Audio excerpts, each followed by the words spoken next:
what I want to work on today is February's week 1 prompt, which is the color red. And I pulled out a sheet of watercolor paper that I use in my creative year. This is 15 by 9 3/4, and then I just use it Midori style. So what I want to do for the color red, I'm going to mind map it. But I'm going to mind map it in just a little bit different way, and you will see that as I go. Red, red, red. But there are many different ways to mind map, and I want to approach this particular mind map that I'm going to do in a little bit different way. I'm going to do what I call a visual mind map. And what it is I'm going to take this red color of ink and I'm going to mind map it without writing any words down on the paper.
Okay, now that I've visually mind mapped my Daler Rowney hues of red that I had in hand, which turned out to be more of a, they call this color the orangey color or scarlet color, and the more deep purplish reds, I would say a bluish red, they're calling that a crimson. I don't think I have a true red color in the Daler Rowney ink, but that's okay.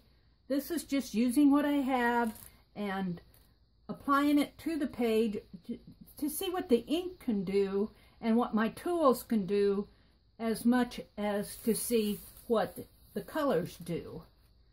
That's a lot of red.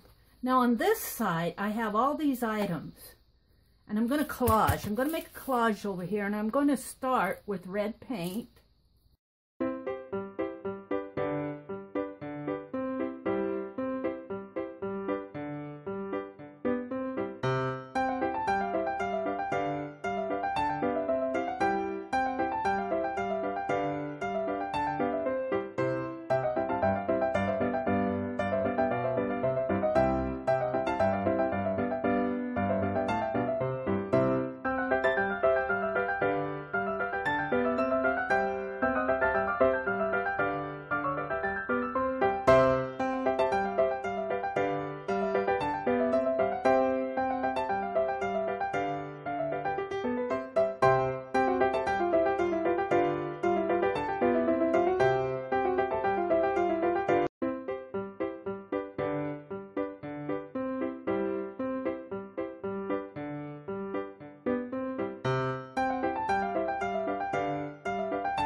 I have finished my prompt, my art journal page for the red prompt.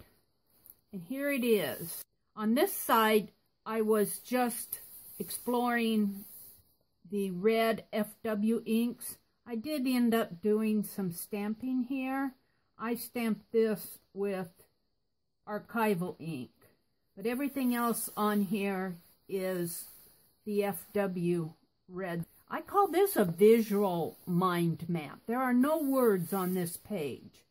I started out with the red circle, and I just let that drop down through my dropper, and then I drew some red lines.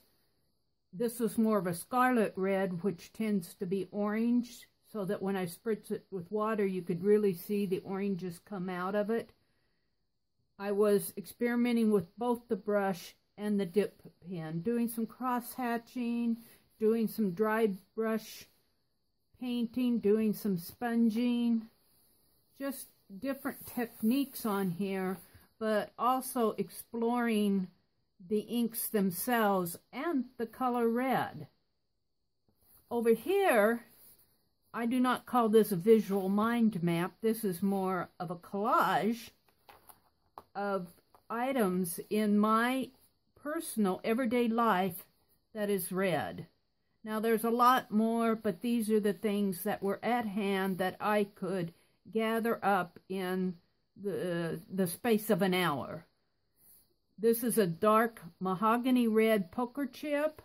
This is some red wire, some red bling, some red washi tape, colored pencil red, and I don't know if you can see it very well, but there's some paint marks here from a paint marker.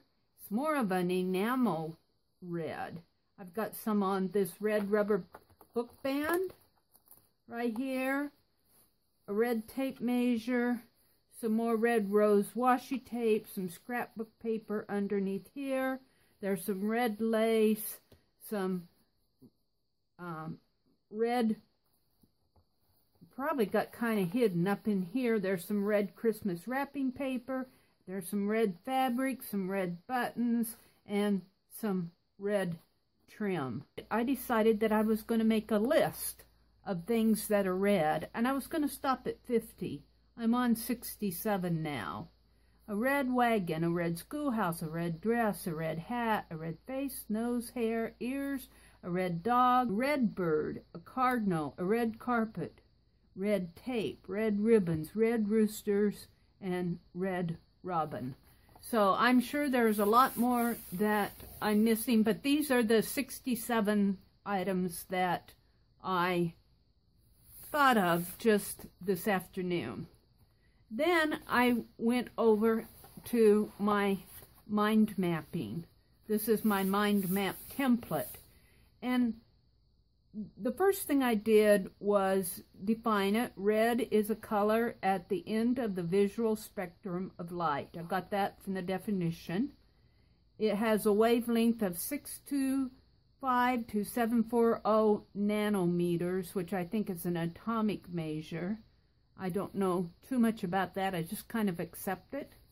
It has a hex code of FF0000 and a digital code of 25500. Red is a primary color. It cannot be the result of mixing other colors.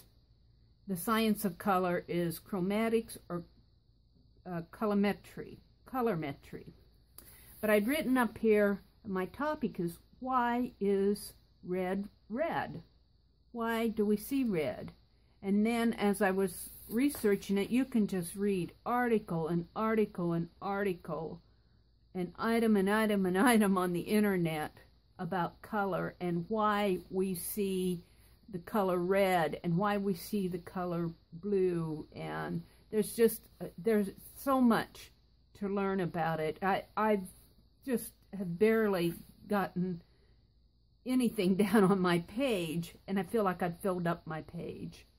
But when we talked about the why not, it said, could you see a color as blue when someone else is seeing it as red.